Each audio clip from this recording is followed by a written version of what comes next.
जल गई। उनमें से एक कुर्ते के जलने का मुझे बिल्कुल दुख नहीं हुआ, जबकि दूसरे के जलने का बहुत दुख हुआ। इतना कि उसे याद करके मैं 2 दिन तक बहुत दुखी होता रहा, धोबी पर बहुत गुस्सा करता रहा। अब बताओ ऐसा क्यों हुआ? ये तो बड़ी साधारण सी बात है पन्ना। जो कुर्ता तुम्हें ज्यादा पसंद था उसके जलने का दुख हुआ, और जो नहीं पसंद था उसका नहीं हुआ। बिल्कुल सही बात पकड़ी है तुमने हीरा। जिन चीजों से हमें लगाव होता है, मोह होता है, जिनको हम बहुत पसंद करते हैं, वही हमारे सुख दुख का कारण होते हैं, और संतुष्टि या असंतुष्टि का भी। जब तक वो हमारे पास नहीं होते, हम असंतुष्ट रहते हैं, हम उन्हें पाने की इच्छाएं करते हैं। अगर हमारी इच्छा पूरी हो जाती है तो हम सुखी हो जाते हैं, वरना दुखी।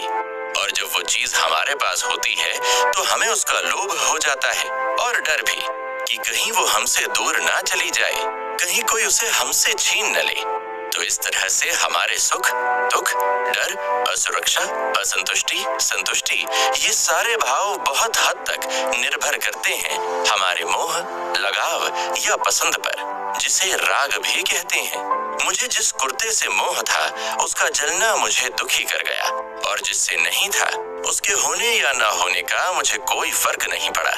हमें किसी से भी राग हो सकता है, लोगों से, रिश्ते नातों से, वस्तुओं से, अपने शरीर से, किसी शौक से, किसी जगह से, पद, प्रतिष्ठा, पैसे से, किसी से भी। पन्ना, मैंने तुमसे वैराग्य के बारे में पूछा था और तुमने मुझे राग के बारे में बता दिया।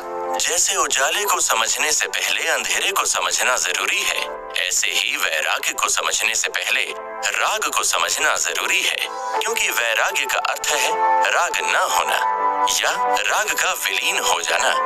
अब ज्ञान और भक्ति के रास्ते पर चलकर हमारा चीजों से, लोगों से या किसी से भी हर तरह का मोह, चिपकाव यानी राग छूट जाता है, तो वो अवस्था वैराग्य की होती है। अब इसका एक उदाहरण रामायण से समझो। कैकई को अपने पुत्र से और पुत्र के राजा बनने की चाहत से राग था, इसलिए उसने कितने गलत कर्म किए और आगे चलकर दुख भी झेले। राजा दशरथ को श्री राम भगवान से राग था, और इतना ज्यादा था कि उनके वन जाने पर राजा दशरथ दुख से तड़प तड़प कर मर गए। वहीं दूसरी तरफ श्री राम को अपने गुरु वशिष्ठ से मिले ज्ञान के कारण वैराग्य प्राप्त था।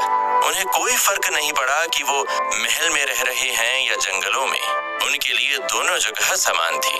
भारत ने भी कितने आराम से राजगद्दी और राजमहलों के सुख छोड़ दिए और तपस्वियों सा जीवन जिया, क्योंकि उन्हें भी किसी तरह की सांसारिक वस्तुओं, सुख सुविधा